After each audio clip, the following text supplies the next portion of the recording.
It's your boy, the one, Joey V. This is Boss Dog Cigars. This is Quentin Moore chilling in the cigar lounge. Have a drink with your boys and tune in. Yeah. What's up, everybody? It's your local hero back again, the Cigar Lounge podcast with my co-host.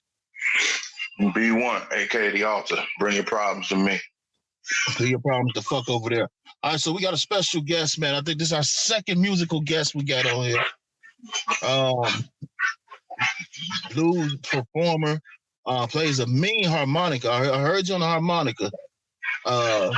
Jason, how do you say his last name? Ricci? Am I saying that right? Ricci? Ricci, like the actress, like Christina. Right. I was right, motherfucker. Christina Ricci. Yeah. Anyway. Nailed it. So let me ask you, let's get into it. Now, how old are you firstly? If you don't mind me asking. Almost 50. I don't mind. Okay.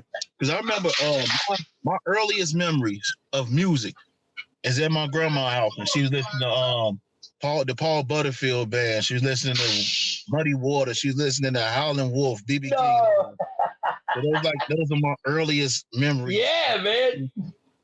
So how did you get into blues? Well, first of all, where are you from, man? I'm from Chicago. Well, that makes sense. Yeah, how did I get into it? What's that? I said, I'm from Chicago. My grandmother's from Mississippi, so yeah, we was raised on blues. Yeah, that's part of your culture. It wasn't part of mine. I grew up in like skateboard, punk, rock culture, shit like that. But I got into harmonica just by I was getting benched in my band, right? Like the other guys were starting to sing too. I was the singer, and they were starting to sing. So I started playing harmonica so I could stay on stage, you know. Mm-hmm. And then my mother said, well, okay, I'm gonna buy you a harmonica, but if you want to play it, you're gonna have to. If you want a harmonica, you got to take lessons. Mm-hmm. So I started taking lessons from my guitar teacher at the time, who played harmonica, and he was like, "Listen, if you want to play this thing, you got to start listening to blues music." So James Cotton was coming to town that week, and my mother loved like Albert King and B.B. King and Muddy, and she knew about James Cotton. And he was Muddy's old harmonica player. And she said, well, I'll take you to see him, and I was only like 13, but they served food there. So they allowed me in. And then that's how I got into all this stuff. And that it's been like ever since then till now, it's really been all I've ever done. Okay. So what, let me ask you, where is your favorite venue to play? Like, where do you like when you know you go into this venue? Like, oh, I can't wait to get in here. There's this place that just opened in New Hampshire called Jimmy's Jazz and Blues. It's amazing, bro. And but where you live, we play a little hole in the wall called Rosa's Tavern. You know Rosa's? I never been to Rosa's. I've been to Reggie's a lot, but never Rosa's. We also we play Space in Evanston, and we play Fitzgerald's too. Okay, I know what Fitzgerald's is. Okay. All right. And you know what? I think, but that little. Go ahead. No. Go ahead. You got it. I was gonna say that place in New Hampshire is really nice. There's a bunch of places I really, really like, but yeah, that's the one. Okay. I think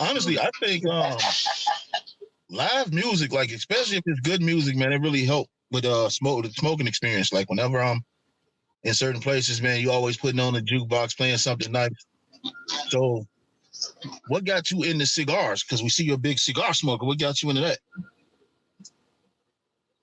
Man, I think it was like probably around 2004. So I was, driving out west, and I kept seeing these signs for these Indian reservation places, and they were selling cigars. And I think I picked up like a CAO Brasilia. It's like 2004 or something. And I enjoyed it, right? And I was already a big cigarette smoker and tobacco fan in general. I always liked everything about tobacco. I liked chewing tobacco. I liked every kind of tobacco there was. But I got into the cigar thing, and then around 2006 or so is when I actually kind of fell in love with it. I remember there's a company, what is it, 601. And I guess, Eric, Espinosa's the blender now, but at that time, Don Pepin was the blender. And I had a Connecticut, of all things, a little Pyramid, Connecticut.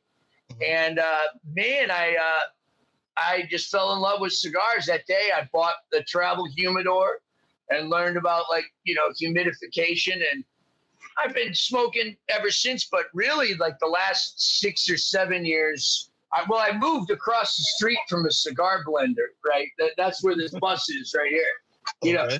And what? Oh, you gonna be on camera now? Streetcar. Desire Streetcar Lounge. Not a bus. Not a bus. Yeah. I mean, I'm just trying to, I'm trying to let them know what it is, though, right? All right. So anyway, but during the pandemic, I went crazy. I got a big humidor. Right before the pandemic, actually, I got a big humidor. Mm-hmm. Yeah, I've been spending too much money ever since. That smoke that dissipates. Oh wow! How about you? Who, me? Shit. When did this happen? I said 2007. Me and another one of my buddies, he does the editing on here. For New Year's, we always drinking something. We want to try something different. I think the first cigar we got was the what the fuck was it? The Romeo and Juliet 1876. And I smoked, and I was like, oh yeah, I like this. Yeah. I've been smoking ever since. Yeah.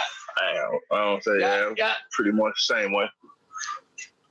Although I started after y'all, obviously. Yeah, we roped them into it. But for me, it's more about relaxation. Well, yeah, that's yeah, of course. So Jason, what's your go-to cigar? Go-to brand? Yeah. Probably Tatuaje. I see you with a lot of tats. I knew you were going to say that. I see you with a lot of them. Yeah, man. A lot of them. Man, I can't not deny that I'm a fanboy of the. You know what I mean? It's ridiculous. I'm in the club and everything. I like this shit, man. It's like it just never lets me down, right? It's like, well, not never, but almost never, But the J21, that's a cigar, no matter what, I can smoke that and be happy, I like the core line. I like chasing the limited stuff. It's fun. I don't go after everything. I'm not one of these cats, bro, that's I'm going to buy 4 boxes of everything they put out. First of all, I don't have the money. I'm a harmonica player, right? I don't have the money to do that. But even if I did, I wouldn't go after it like that, And I'm definitely not a flipper. I'm not buying stuff and reselling it. I've been tempted to do that. You do that? I don't. When I buy my cigars, I buy them with the intent to smoke them, whether it's now or later. But I do know some guys that do that. I know we did when we do raffles for charity or something, then we'll go in our stash and bring out cigars for the raffle for charity. But other than that, I buy every cigar to smoke it. I don't say if I'm buying a cigar, it's definitely got to be something for me. Yeah. That's right. That's what's up. And I appreciate that too. What's that? I just like the guys that collect shoes and they never take them out the box. If I get it, I'm using. For real. there's a lot of guys in our community that are like that don't intend to ever smoke a cigar, or maybe they think they're going to someday, but they don't. And like I've noticed on some of these Facebook groups, Talk to YA Facebook groups, like these guys be buying boxes and then selling it back and forth to each other for years. That's fucking. No. Now, if I sell a box to you, if it's 25, it's gonna come back 10. You might That's get 10. what's up, yeah. You might get 10. All right, so so what are your musical influences? What influences you when it comes to creating music or playing music? I mean, it started off with like a lot of the old traditional Chicago blues players, like Lil Walter, Junior Wells, Cotton, George Harmonica Smith, all of the Chicago stuff from the 50s and 60s up through the 80s and 90s, all that stuff. And then and Butterfield, you mentioned Butterfield. I was honored to induct Paul Butterfield into the Rock and Roll Hall of Fame. Mm-hmm. I played with the Paul Schaefer Band in 2015 at the Rock and Roll Hall of Fame on HBO, and we inducted Paul Butterfield and the band in. But wait, what was the question? Sorry. Your influences. What music am I into? Yeah. So I started off. Yeah, I got it. Sorry about that. Sorry. It's been a long day. It started off with that kind of stuff, but then I really listen to mostly jazz music today. I like all the modern jazz, and I listen to a lot of New Orleans music too. So we have a lot of artists from around here that I dig a lot. Okay. So now I got a question for you.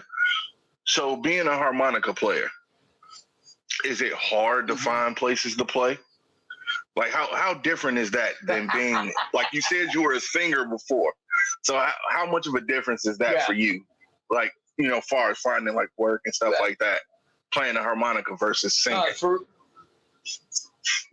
real, that's a real good question. Well, I do sing. I still sing. I still write songs. And so I don't have to wait for people to call me to get gigs. Now, I do get gigs that way, but I don't depend on that. It's not hard for me to find places to play because I've been doing it 30 years, right? But if you were just a harmonica player, no matter how good you were coming out of the gate, if people didn't know who you were and know that you could put asses in the seats, you're not going to make a living no matter how good you are. Because you're right, that instrument is a fringe instrument. Nobody wants to go see a harmonica player. Yeah. Hey, but once they see some real shit, they'll be like, oh, okay. Like, like people, like, I get it all the time, then they see a video on YouTube or something in real life, and they go, oh, okay, well, I didn't know it was like that. It's like, okay, yeah. So I get that a lot. I think it's a great question. It's not too hard. I mean, it's not easy. Playing live music right now, period, is hard. It's just hard. It's just not as many people that are into it as there used to be, Mm-hmm. Now, do you play any other instruments other than harmonica? Yeah, that's the other question I get.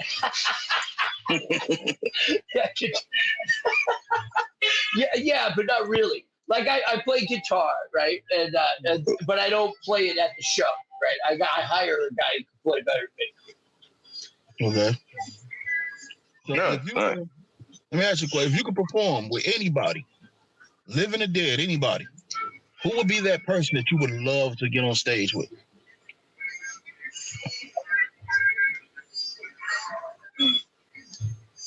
Oh, maybe Terrence Blanchard. I recorded with Terrence last year or 2 years ago for the Tyler Perry movie, A Jazz Man's Blues. I think I would love to do music with Terrence. Donald Harrison, Big Chief Donald Harrison from around here. John Baptiste. If I could work with John Baptiste, I would love that. Mhm. I don't know if you guys know who those cats are. They're big dudes around. I did see your video when you did the, when you had Big Chief on there. So I did see that. Now you're in New Orleans. So New Orleans is a big jazz scene, blues scene. Is it different? Like, is the experience different playing in New Orleans than anywhere else in the world? I mean, I think it is. I think it's more fun down here, you know. I mean, we got more music. I don't know, you know, our music's its own thing too, you know. I don't think like most of our music don't really fall into a category of blues, jazz, or rock and roll, or hip hop, or whatever. Like, it's just New Orleans music, you know.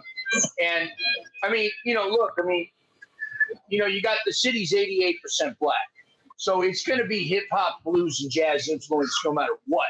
Right? That's part. It's part. The whole city is just thriving with modern creations of music. It's that. I mean, you got kids at like, you know, 7, 8 years old with a trombone or a trumpet or a tuba in their hands. You know, looking as that as their way out of poverty. The same way that kids look at a basketball or a football in another town. You know what I mean? A trumpet is a real, you know, you end up like Trombone Shorty. You know, Lil Wayne's a hero around here, even though he's a Packers fan. Yeah. Kermit Ruffins. Yeah, we're going to see Kermit. Yeah, we're going to see Kermit. Yeah. Oh yeah, him and Aaron grew up together. You know. Aaron knows everybody. That's by the way, that's the cigar I'm smoking right now. It's called the Black Panther from Safari Smokes. Is this Connecticut broadleaf? Is this a broadleaf? No. But Sumatra or Indonesian? No, that right there is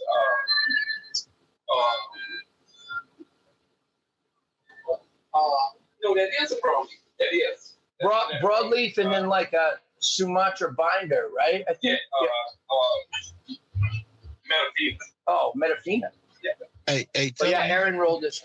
Yeah. He making such a good guest on here. He gonna be on the show for real. We got to get him on the show for real.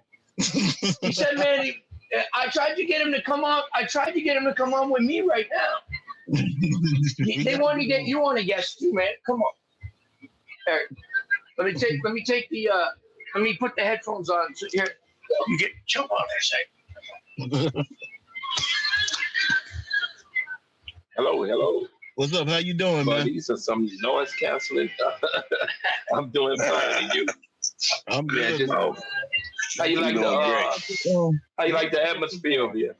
What got you into making cigars? We got you on the road. I like that. I like that atmosphere. That streetcar is nice.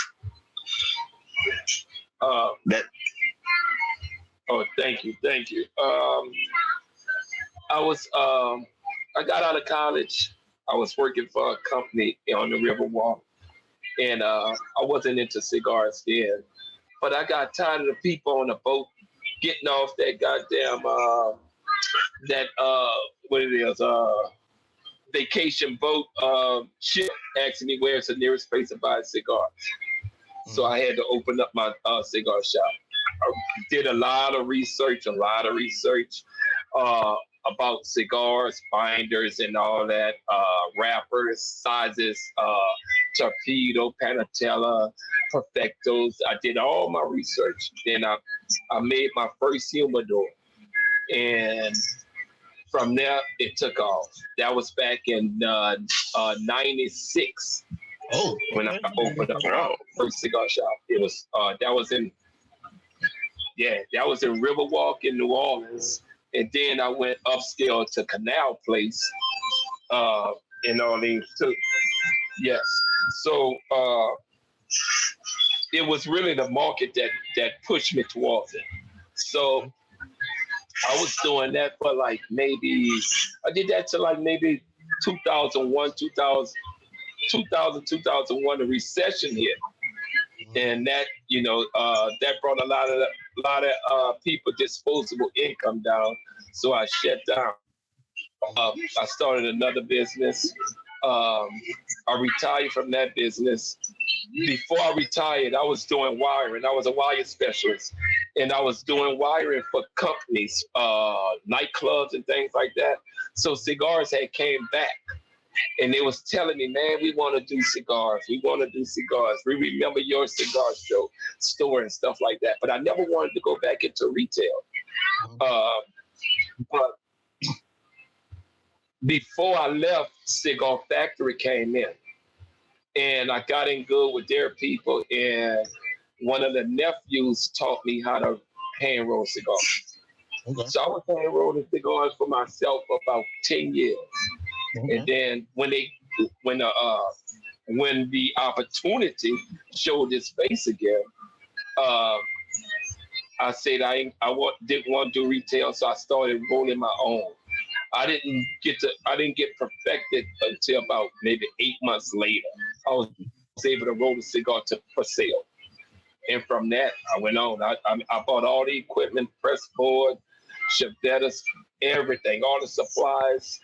You know, I brought it in, and I still have tobacco from about 13 years ago that I tasted, didn't like it, but it's still aging in my in my collection.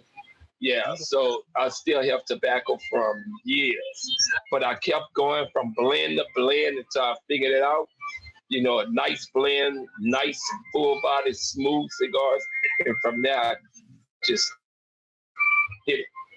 Now my line is in stores. I have 36 liquor. I make a cigar for any and everybody. I want all the very good, all the niches. I try and make a cigar for beginners so that they can get into it, because a lot of people you hear, man, I had my first cigar, man, I couldn't stomach that. It was too hard. A lot of people don't know about cigars. You don't give a beginner a full body cigar. Yeah, So when I mean by full body, it's a coughing cigar, something that go get in their throat. It can be a full body smooth one now. Yeah, but start them off slow. And that's how I got into it, man. Okay. But bring it back to Reese. I'm doing stuff to the trial. Hold up. All right. Appreciate you, Bob. He's a cool cat. I really love that dude. I really do. I really how y'all love meet? We're neighbors, and I moved into this neighborhood in 2015, and that little cigar sign that you can't, that it's neon. It was in the window of a shed. So I was moving in my stuff, and I came over and I was like, hey man, do you smoke cigars? And he's like, yeah, I roll them, I blend them and all that. And I was like, holy crap.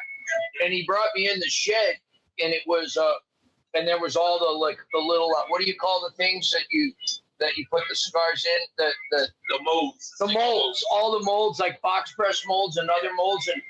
And I was like, oh, wow, I've never seen this in real life, you know? And so we became friends, and he gave me a couple of free smokes and some flavored smokes for my wife.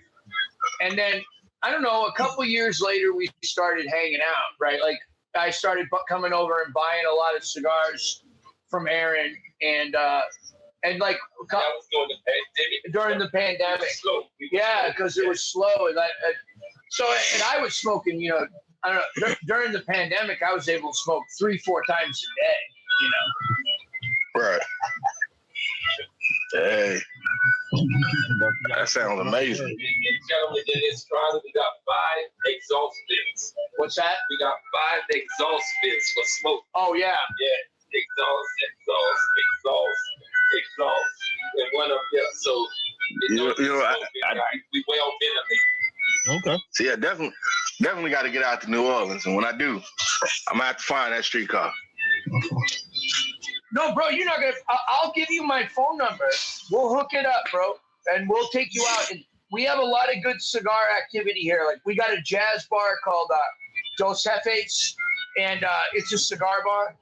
And it's grandfathered. Yeah, it's grandfathered in, so there's no laws that can shut it down. And yeah, you got jazz 7 nights a week, jazz and blues music, and other stuff. Okay. And then we got the hip hop jazz, the hip hop cigar bar out there on the Esplanade near the bayou. So they got nice spaces. Okay. I was like, see that, like, see, when I go out to New Orleans, I want to go to more than just Bourbon Street. You know, I want to actually go out and see the city. Like, I want to visit. Yeah, that's right. That's why. Call us. We'll take you to. We'll get you the real food, the real music, and the real. And we'll take you to Bourbon Street too. You know what I mean? But like, there's a lot more to this Bourbon Street. I mean, that's the Disneyland for drunks. You know what I mean? It's all right. I mean, it's fun. You got to do it. You got to do it. You know what I mean? Right. Yeah, you got to go to the local gigs. And we got some nice. You know, any kind of music you into, doesn't matter whether it's old or new, we got it. And there's a lot of stuff off the beaten path that, I mean, it's just brass band, yeah, a lot of brass band stuff. The brass band scene here is very, very competitive and very topical. Like they sing about, they're not like singing songs from the 20s and shit. They're singing songs about real shit that's happening. You know, in the neighborhood. Yeah. Okay. Hey, look, as long as I get some shrimp etouffee, I'm good. A couple beignets. You know.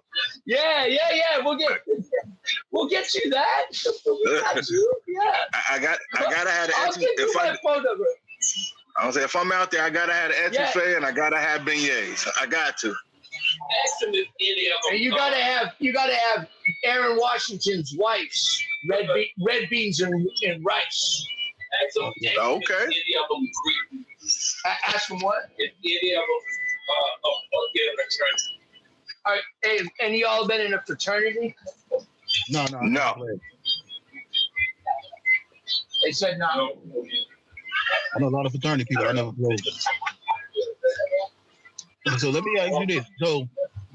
So outside of New Orleans, right? What is your favorite smoke station? My favorite what? Outside of New Orleans, what do you think has a city has a great smoking scene? Oh, I don't know. I mean, shucks. Looks like Philadelphia's got it going on. I would like to go stop. Well, Tampa. Oh, I gotta go to Tampa. We making it our mission to go to Tampa. Yeah. I definitely gotta go to Tampa. Definitely Tampa, Miami.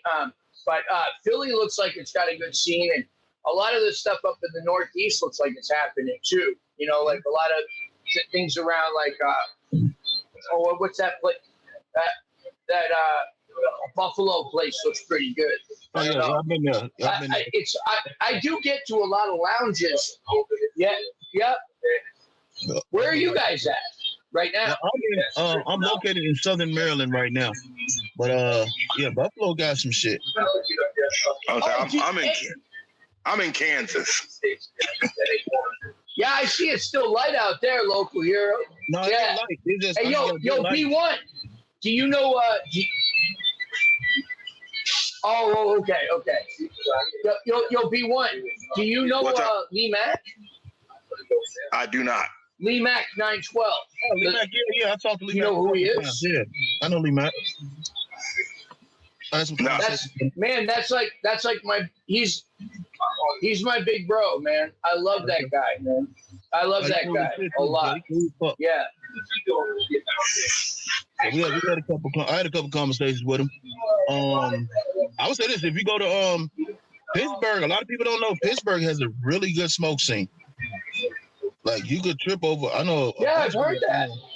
Yeah, I know a bunch of people that own lounges in Pittsburgh. I know the owner of Sassy Ash. I know the owner of Godfather Cigars, Fat Boy Cigars out there. Like there's a lot of. They got a good smoking scene out there. A lot of people don't know it, but if you go, you'll trip over a cigar lounge there.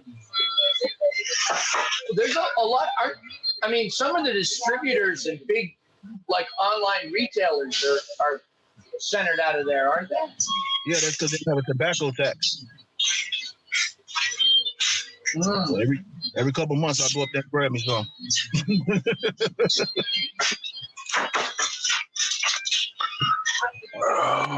All my New York buddies make that shit to PA because there's a lot of people import cigars in New York. Well, I mean, hey, you figure if it's cheaper. I mean, yeah. We was talking. The 149% in New York is like fucking. I think what he said was $25. I'm like, shit, that's like numbers down there. So how are the tax? How are the tobacco taxes in New Orleans? Well, we got we got that one shop that Aaron was talking about,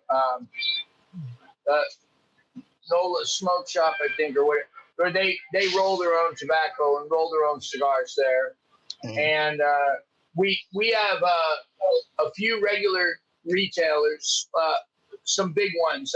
There's a Smoke on the Water is the one in the quarter, and then we have two places called Maya Cigars, and then but my favorite is up in a little town just north of here. It's really a suburb of New Orleans called Metairie, and the name of the shop is Habana Port, and that's where I get a lot of the Tatuaje and limited stuff, and you can find a lot of rare Fuente stuff in there too. But and really anything that is Steve Saka, all that kind of stuff. Whereas some of the other shops, they might have one or two of those kind of things, but they don't have all of them. Okay. Right? Or they're not going after the TAA or PC. They're not going after any of that stuff. They just got what they got, And I think we got an okay scene here. We got, like I said, we got lounges and we got live music spots where you can smoke cigars. Now we have Desire Streetcar Lounge. This is going to be great. So you can rent out this. I'll take you through it one more time. Got the humidor, like this whole thing. This is in a bus, right? I'm in a bus right now. That's where I'm at. And then you got the wine rack. You can rent this sucker out for 3 hours with a whole crew of cigar smokers. Like you said, it's all got ventilation and everything. And you can sit here and smoke, bring your own booze or buy a bottle of wine. So that's new. So I don't think there's any other town in the world that has anything like that. That would definitely be something nice. That definitely be something nice to have to drive around the city. You can smoke, relax, see the city. Call me. We'll hook it up. I'll throw in a couple $100 to go out with y'all. You know what I mean? You definitely do that. Let me we'll get everybody to pitch in a little bit. We'll rent this sucker out anytime you all want it. We can all right, local. You heard it. New Orleans 20. Yeah, you're right. New Orleans 2025. Yeah, you're right. Yeah, we already have plans with Kim. We that. Yeah. So let me ask you this then: when you write your songs, do you write your songs smoking cigars, or how do you write your songs? Sometimes I do. Look, I'm not gonna lie. If I got a deadline coming up, I'm more prolific. Okay. If I know the album's due, I start writing. But most of the time, I wait until something strikes me. Either something moves me, I hear something in a sermon or something, or somebody says something that's funny, right? And then you think, oh, that would be a good song right there. And then I might write it right then. But I do write most of my music right around the time that I know that I have to put an album out. So about 2-3 months before an album's due, I start paging through what I've already written and going, okay, that's no good, and this is all right. I think like most people, there are some songwriters I know that make a habit of writing every day. even if they don't feel like it. And honestly, I think that's the way to be. I think if you're a songwriter and that's your main thing, just like I have to practice every day, you have to write a little every day. Doesn't matter whether you feel it or not. You got to suit up and show up and do your job. And that's how you refine your craft and get past writing shit that's generic or predictable or whatever, right? Mm-hmm. I don't know. Seems like it. Yeah. Okay. Okay. So how many songs? Like, what's the most amount of songs you wrote in a day? Probably 2. 2. Total. Do you guys play? Do you guys play music? I mean, I know that the podcast is No. I used to play the piano. I used to rap too. I used to rap and make beats too back in the day. I stopped doing that, but I used to write songs and make beats and everything. I don't do that much anymore. But yeah, I used to. I used to dabble in trying to make beats. Usually they came out more or less just for me. Nothing anybody else really wanted to hear, but I still do it every once in a while. That's good. I mean, I know I would do it whether or not I had to or not. You know what I mean? It's just something I like doing ever since I was a kid. Mm-hmm. Okay. I'm like you. I do it. If something strikes me, I'll write something down. You know, jot it down, keep it in the book. You know, if it strikes me. But like, when I moved, so I went to school in PA. So when I moved from Chicago, I'm in PA. I'm out like in the woods and I'm hearing birds and shit. So that stifled creativity. I'm like, I'm gonna write something. And I'm fucking hearing woodpeckers. What the fuck is what's happening? Ain't no struggle out here. What am I doing?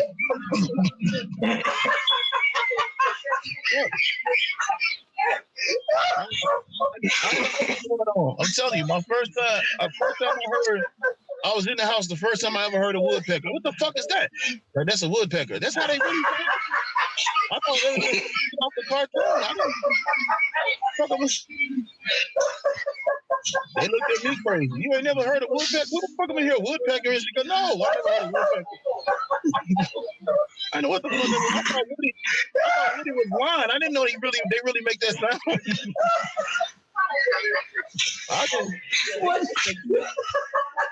I didn't know. What's that? When they get the in that wood, like what the fuck is that?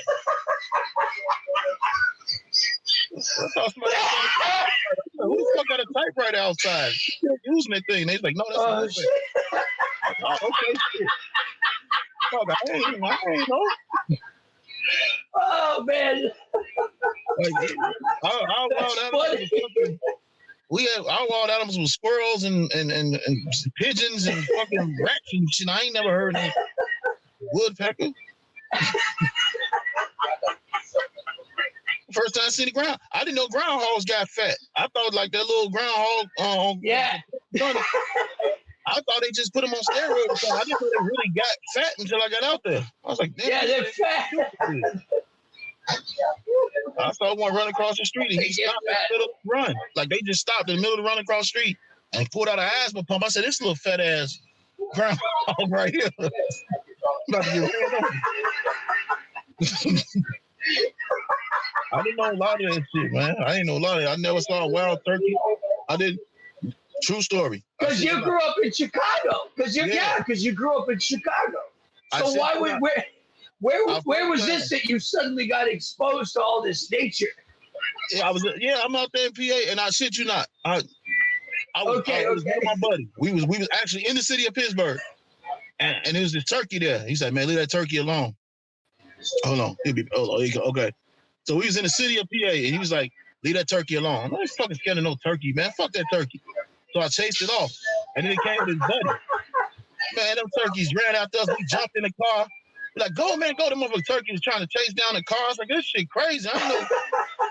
Turkeys was territorial, but yes, they fucking mean. Yeah, the geese are mean too, man. Geese are real mean. Oh yeah, we got them out here. You can't do that to the geese out here. They protected by law. The geese here are protected by law. You can't hit them, can't do nothing. So wait.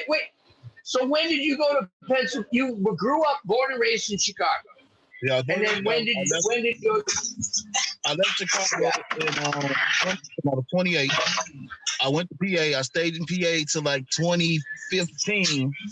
Then I moved to Maryland for about 2 years. Went back to PA because the girl I was with, I have her family, so we moved back to PA. Then in 2018, we came back to Maryland.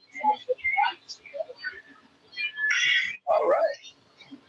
So yeah, this is my I last think winter. because I think Lee Mack is in. Oh yeah, is it cold up there yet? The sucks is cold. No, it was weird because right now it's 30 something. Then tomorrow's gonna be in the 60s. It's gonna drop back to 30 something. This gonna be like 70. It's gonna drop back to the 30s. I'm tired of this. Fuck winter. Can't do this no more. Now Lee Mack, I remember we was doing a live on IG and Lee Mack jumped in and we put him on the live and we talked for a little bit. We talked a little bit after that. Yeah, he cool as shit. Okay, he's up in Maryland too, right? He in PA. Like he not too far though. He like toward I think he like toward either Philly or the Poconos. He not too far from me. He about a 2-hour drive from me. I can't wait to hang out with that guy. He cool as shit. I talk on the phone with him a lot. He took a couple harmonica lessons from me too. Yeah, I saw you trying to play it. Yeah, I was like, oh, you playing harmonica now? Yeah, he's that's where he got it from. cool. Yeah. Yep. I started sending him some of Aaron's cigars. Mm-hmm. Because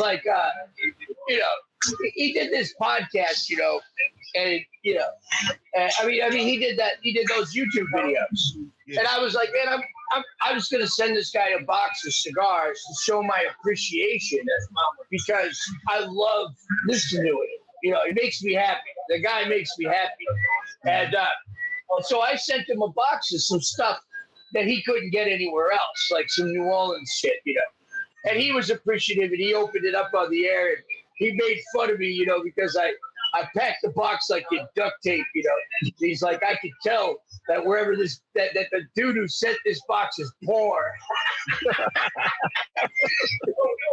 And he was right. Me and my wife and a whole crew of people, we were watching it.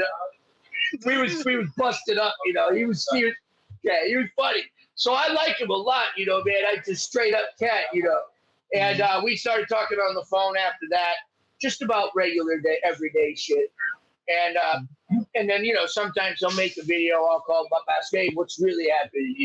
He'll tell me. But anyway, that's it. I think I found me a friend in that cat, and I can't wait to meet him, in real life. Right? Yeah. We've been talking, like I said, for a few years, Okay. And I've been on the Herfs, the Lee Mack Herfs. Yeah. I got all the Great Day cigars and shit. Yeah, my buddy, I like. There's two of them. Oh, who's that? My buddy, he ain't on the show right now. Ken Bro, he does co-hosting on the show as well, and he does the editing. So when you see the show, like, it doesn't look like this; it's edited, and it is dope. Oh, cool. Is it gonna be up on YouTube? Yeah, it's gonna be on YouTube. We do Spotify, we do Rumble. We put clips on IG, clips on Facebook. So yeah. Man, thank you all for having me. I appreciate it. No problem. Thank you for coming. I only got, man, my absolute pleasure. Yeah. Wolfie and Chalk were the one who referred me to you guys. Yeah, they was on the show. She makes, yeah. Because Wolfie was I like one of your shows. He was like, check this out, check this guy out.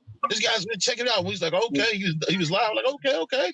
We gotta get him on the show. He's like, yeah. We gonna see what happens. So yeah, him and you get Aaron on. Yeah. Huge fan. Yeah, get Aaron on next. Yeah. Yeah. But yeah. I mean, I like.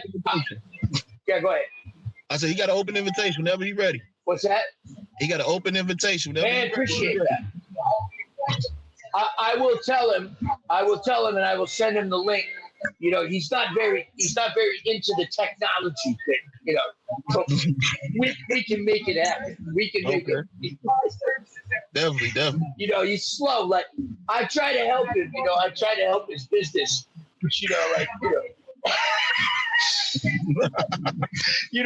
but I'll tag him like 10 times, and he won't even respond. You know, it's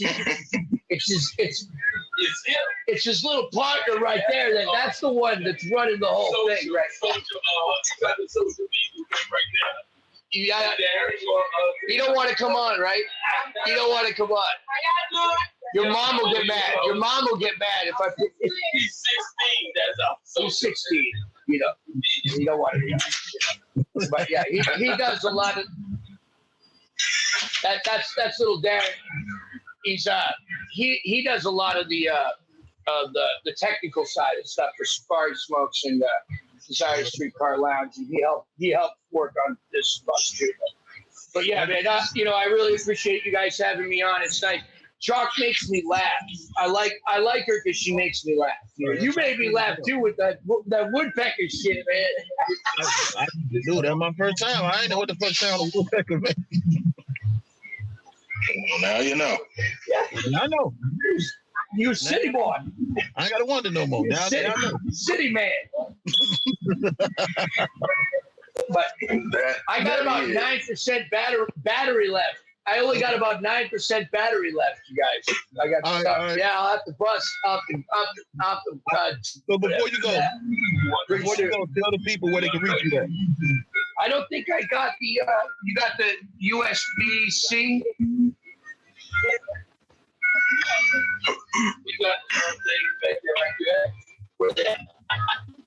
Hey Jay. No, it's a regular Android.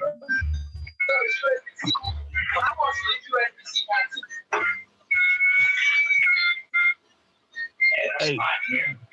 Nice. I need this jacket. Hey, before you go though, let the people know where they can reach you at. Oh, okay. My website. Well, I might be able to stay. I think they got a plug for me right here. Okay. There we go. That's exactly what I need. Hold up. There we go. Let me go grab my cigar. Okay.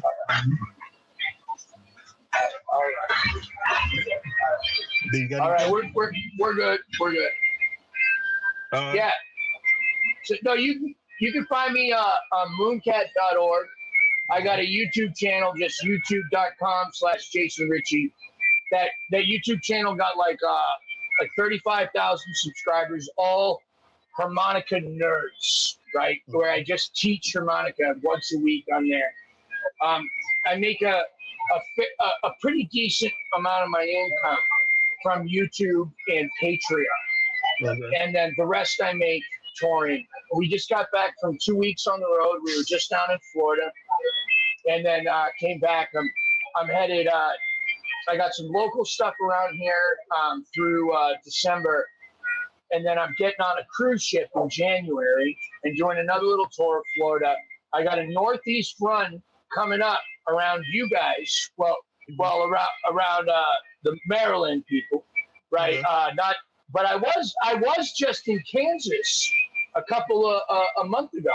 I was at in Hutchinson, Kansas, near Wichita. Yeah, I know where that is. See, I'm a couple hours west of that, I guess you could say. I'm actually in Lawrence.